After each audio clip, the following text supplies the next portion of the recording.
सब देखने और सुनने वालों की खिदमत में मोहब्बत भरा सलाम। नाज़रीन, यूरोप में इस वक़्त खलबली मची हुई है। अमेरिका ने एकदम अपना हाथ खींच लिया है। हमारे साथ हैं इरफान अहमद खान साहब जर्मनी से। खान साहब, ये यूरोप एकदम परेशानी में मुब्तला हो गया है। मेरा ख़्याल कोई टाइम तो देना चाहिए था इनको पहले, अमेरिका को। देखें, यूरोप इस किस्म की परेशानी में मुब्तला नहीं हुआ कि उन्हें कोई ऐसा खतरा लाहक हो गया हो या वो को मुस्तकबिल से कोई मायूस हो गए हो। बात यह है कि एक लंबी पार्टनरशिप चल रही थी सेकेंड वर्ल्ड वार के साथ, अमेरिका के साथ यूरोप की। जी। और अचानक एक रात के अंदर जो है एक ऐसा बयान दे दिया गया अमेरिकन प्रेसिडेंट की तरफ से जिसने सूरत हाल को बदल के रख दिया। और उसके बाद मुसलसल उनकी तरफ से ऐसे बयानात दिए जा रहे हैं जिससे कि उसको ये जाहिर कर रहा है कि भाई अमेरिका को अब यूरोप की जरूरत बाकी नहीं रही। तो अगर अमेरिका को जरूरत नहीं है, यूरोप को तो है। जाहिर है उन्होंने एक इत्तेहादी के तौर पर अब तक वक्त गुजारा है और उन्होंने अपने दिफा के लिए किसी मुल्क में भी कोई स्ट्रॉन्ग फौज जो है वो तैयार नहीं की। तो रशिया तो करीब यूरोप से है ना कि अमेरिका से अगर कोई ऐसे खतरात मुस्तकबिल के हवाले से पैदा होते हैं तो सबसे पहले तो यूरोप मुतासर होगा। और इन्होंने कोई भी ऐसी फौज तरतीब नहीं दी हुई जंग लड़ने के लिए। तो इसलिए एक परेशानी तो बहरहाल एक किस्म की हुई कि भाई इन्होंने एकदम अचानक ऐसा फैसला अनाउंसमेंट कर दी है कि भाई एकदम अलग ही चाहते हैं। और जो 90 मिनट्स की टॉक हुई है टेलीफोन की, पुतिन की और ट्रम्प साहब की, उसके बाद ये रवैया इन्होंने इख्तियार किया है। ट्रम्प साहब के बयान ऐसे आए हैं और फिर जो सिक्योरिटी कॉन्फ्रेंस म्यूनिख में हुई है वहां पे इनका रवैया जो है उससे ज्यादा यूरोप जो है वो से कहना चाहिए सदमा तो नहीं मैं कह सकता, लेकिन यह है कि उसकी आंखें खुली है जिसे कहने के लिए। इसीलिए इन्होंने फौरी तौर पर यूरोपियन हेड्स की कॉन्फ्रेंस जो है वो कल मंडे के दिन पेरिस में रख ली थी। म्यूनिख की तकरीरों के दौरान ही जो म्यूनिख के हेड है जिसके कॉन्फ्रेंस के जो मुंजिम है उन्होंने अनाउंसमेंट कर दी थी कि भाई हम उसकी तकरीर के बाद ये अमेरिकन के वाइस प्रेसिडेंट की तकरीर के बाद और जो नुमाइंदा मुकर्रर किया है यूक्रेन के लिए अमेरिका ने, वो भी एक जनरल है। और उनके रवैये को सुन के, उनके रवैये को देख के जो उन्होंने बातें की अपनी तकरीर के अंदर, तो उस वक्त फौरी तौर पर उन्होंने कह दिया था कि भाई मैं जो फ्रांस के सदर है मैक्रोन, वो मंडे को एक कॉन्फ्रेंस जो है वो ऑर्गेनाइज करने की कोशिश कर रहे हैं कि हम यूरोप वाले सारे जो है मंडे को वहां इकट्ठे हों और हम इस बात को सीरियसली लेके तो यूक्रेन की जंग के मामले में फैसला करेंगे कि भाई ये हमें क्यों अलग इससे कर रहे हैं। तो उन्होंने क्लियर कर दिया था कि भाई उस कॉन्फ्रेंस जो अमन मुज़ाकरात हम करेंगे उसमें यूरोप की चेयर नहीं होगी। एक तो ये भी कहा जा सकता है ना कि हम आपस में पहले मुज़ाकरात करेंगे, लेकिन इस किस्म के फिक्रे बोलना कि वहां यूरोप की चेयर नहीं होगी, ये एक किस्म का एक जैसे कहना है म्यार से गिरी हुई बात करनी है कि भाई हमें अब तुम्हारी जरूरत बाकी नहीं है। फिर उन्होंने ये भी कहा, जो फ्रांस के इसके नुमाइंदा जो मुकर्रर किया गया है जनरल क्लारे, क्या नाम है उसका, कि भाई ये हम यूक्रेन की जो मुज़ाकरात हैं वो मैं कोई महीनों की बात नहीं कर रहा, ये डेज की बात कर रहा हूँ। चंद दिनों के अंदर आप देखेंगे मुज़ाकरात जो है वो शुरू हो जाएंगे। हम ये देखते हैं कि वो अमेरिका के अमेरिका का वज़ीर खारजा जो है वो म्यूनिख से सीधा सऊदी अरब गया है और वहीं पे फिर वहां के आए हैं रूस के वज़ीर खारजा भी, और वहां मुज़ाकरात शुरू हो गए कि भाई पुतिन की और जो मुलाकात होनी है सऊदी अरब में ट्रम्प की, उसका एजेंडा जो है बनाया जा रहा है। और जो इसके वजीर सदर है यूक्रेन का, ये यहाँ से उड़ के अभी तो दुबई गया है क्योंकि उसको ह्यूमैनिटेरियन हेल्प की जरूरत है यूक्रेन के लिए, और वो बुध को वहां सऊदी अरब पहुंच के इन मुज़ाकरात के अंदर शामिल हो जाएगा। कल यूरोप में शाम 4 बजे जो मीटिंग हुई है उसमें 8 ममालिक, यूरोप के जो मेन ममालिक हैं उनके हेड ऑफ द स्टेट शामिल हुए हैं और उसमें इन्होंने बरतानिया को भी शामिल किया है और उससे भी कहा है कि भाई तू इस इस मामलात में भी जब वो यूरोप को बिल्कुल अलग कर रहा है, तो हम तुमसे भी इस मामले में इन मुज़ाकरात का हिस्सा बनाना चाहते हैं। और बरतानिया ने भी उसको वेलकम किया है, वो वहाँ बरतानियाई वज़ीर-ए-आज़म भी वहाँ गए हैं। इसके अलावा उन्होंने 3 बंदे और मेहमान बुलाए थे।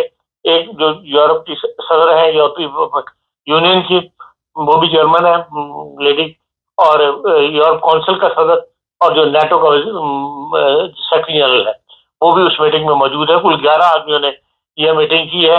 एक तो वो कहते हैं कि 500 बिलियन से एक फौरी तौर पे जो है यूरोप यूरोपियन फौज जो है वो तैयार की जाएगी। उसके लिए 500 बिलियन जो है वो इकट्ठे किए जाएंगे। हाँ और सर, दूसरा उन्होंने कहा है कि भाई अगर यूरोप को उसको शामिल नहीं करता मुज़ाकरात में, यूरोप से मशवरा नहीं किया जाता या उसको उसका हिस्सा नहीं बनाया जाता किसी भी रंग के अंदर, तो फिर यूरोप ने जो रूस पर सारी पाबंदियां लगाई हुई हैं उसके ऊपर भी रिवाइज किया जा सकता है, उसके ऊपर दोबारा सोचा जा सकता है।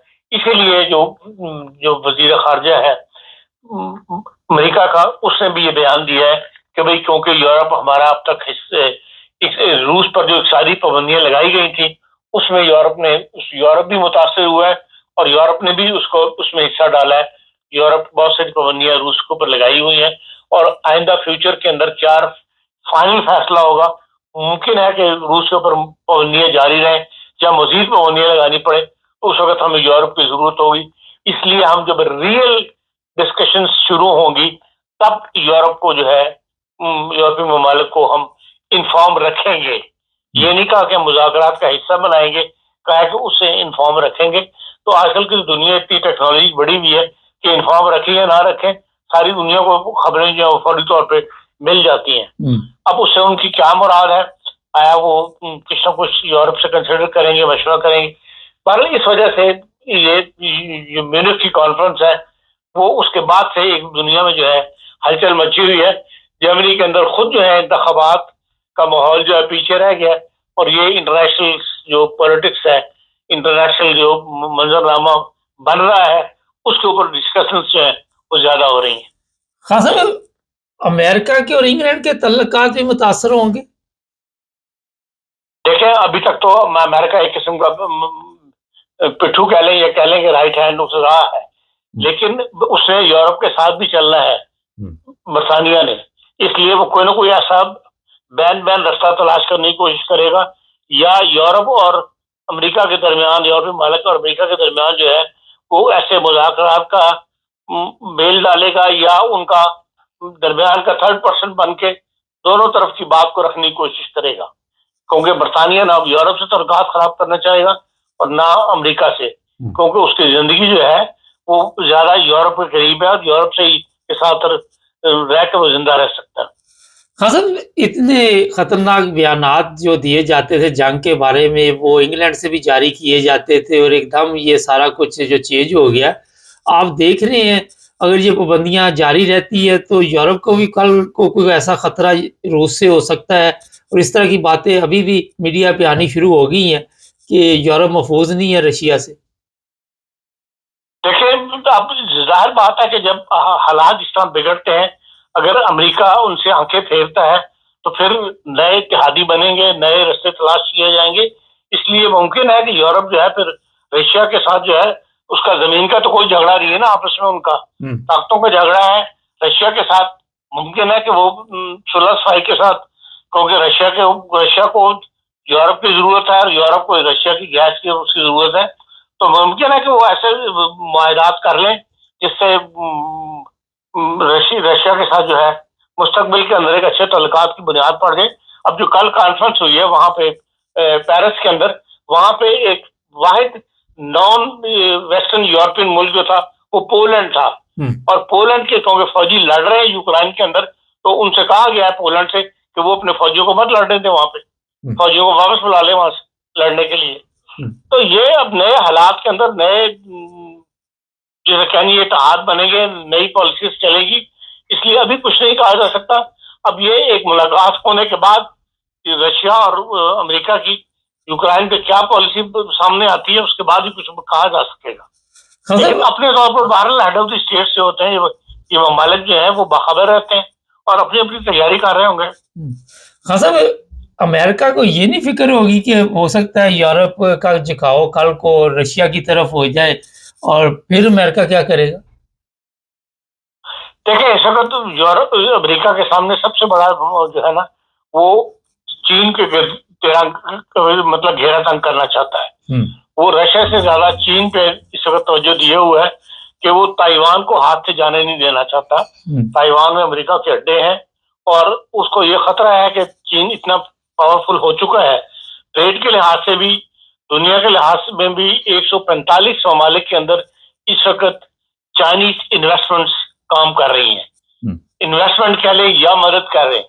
जिस तरह अमेरिका दुनिया में मदद देता है, चाइना उस तरीके पर कैश मदद नहीं देता। वो वहां ब्रिज बना के देता है, सड़कें बना के देता है, पास प्रोजेक्ट शुरू कर देता है।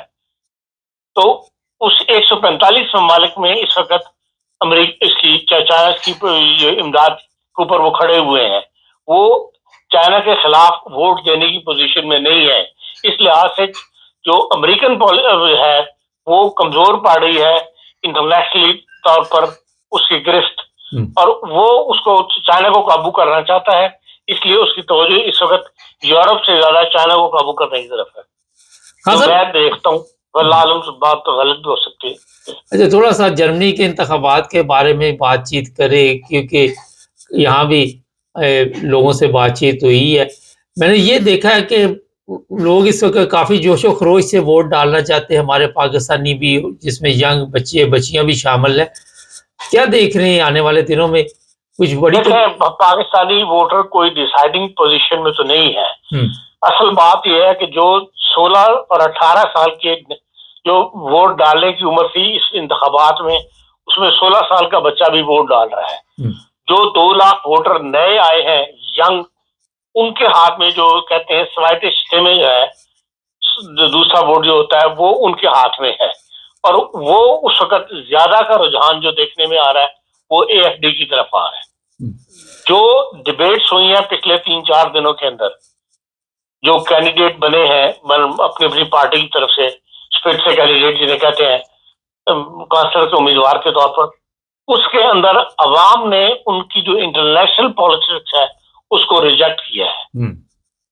अवाम इसराइल के साथ जो रवैया रखा हुआ है इन्होंने, या इसराइल के मामलात में, ख़ुसूसन गजा के मामलात में, फलस्तीन के मामलात में जो जर्मन पॉलिसी है उसकी अवाम जो है वो मुखालफत कर रहे हैं। किसी ने भी उनको अप्रिशिएट नहीं किया। बड़े बड़े सख्त सवाल किए गए हैं कि भाई आपको यूक्रेन की फिक्र है, लेकिन वहां जो हजार बच्चा मारा गया है उनको दोबारा आबाद करने के लिए, या उनको गजा पे जो कब्जा करना चाहता है अमेरिका आके, या इसराइल जो कब्जा करना चाहता है वेस्ट बैंक के ऊपर भी वही हालात पैदा हो रहे हैं। उसके लिए जर्मन पॉलिसी जो है वो अवाम की जो आवाज है उस पर आप तवज्जो क्यों नहीं देते?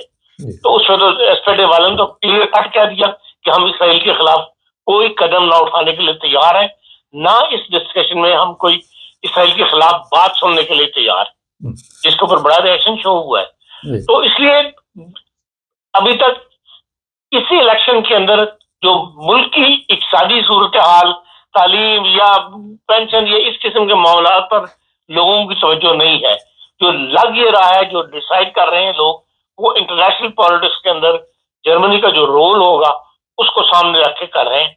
और उसके अंदर वो यही समझते हैं कि भाई जो एसपीडी या एफटीपी, इसको तो कहते हैं कि भाई एफटीपी के बारे में तो ये कहा जा रहा है कि भाई इसका सफाया हो जाएगा, इसको शायद 5% वोट ना लगे, क्योंकि इनके रवैये की वजह से कबल उस वक्त इंतखाबात करवाने पड़े हैं और हुकूमत टूटी है। हाँ, अलबत्ता ग्रीन पार्टी जो है उसका जो मेन पार्टी है उसे इंटरनेशनल पॉलिटिक्स के अंदर ग्रीन का वोट जो है वो बाजार ये लगता है कि ज्यादा लेने के लिए पोजीशन में है। अगर ग्रीन ज्यादा पोजीशन ले जाता है तो फिर हो सकता है कि एएफडी के बगैर भी हुकूमत बनाने में पार्टियां जो है वो कामयाब हो जाए। बहुत शुक्रिया खान साहब। नाज़रीन, इस वक्त ये जो कुछ भी खान साहब ने कहा, वाकई लोग सोच रहे हैं कि इतनी बड़ी ताकत अमेरिका ने एकदम साथ छोड़ दिया, जिस तरह बिल्कुल लवारस छोड़ दिया गया यूक्रेन को, और पहले जोशो खरोश के साथ इंग्लैंड से भी बयानात जारी थे, अमेरिका से भी जारी थे, यूरोप से भी थे और हर कदम पे मुकाबला करना और हर किस्म की मदद की जा रही थी। अंदाज़ा लगा लें कि ये सब कुछ अचानक हो गया और फ़र्क यहाँ से पड़ा कि अमेरिका के इलेक्शन जैसी तब्दीली वहाँ पे आई, पूरी दुनिया में इस वक़्त हालात चेंज हो रहे हैं। कभी भी किसी पे भरोसा ना करें। मैं हमेशा ये कहता हूँ कोशिश करें कि आप अपने दम पे जो कुछ कर सकते हैं वो पंगे लें और किसी के कहने पे किसी की जंग में ना कूद दें। चैनल को सब्सक्राइब कर लें, जुड़े रहें हमारे साथ ताकि और भी प्रोग्राम देखते रहें।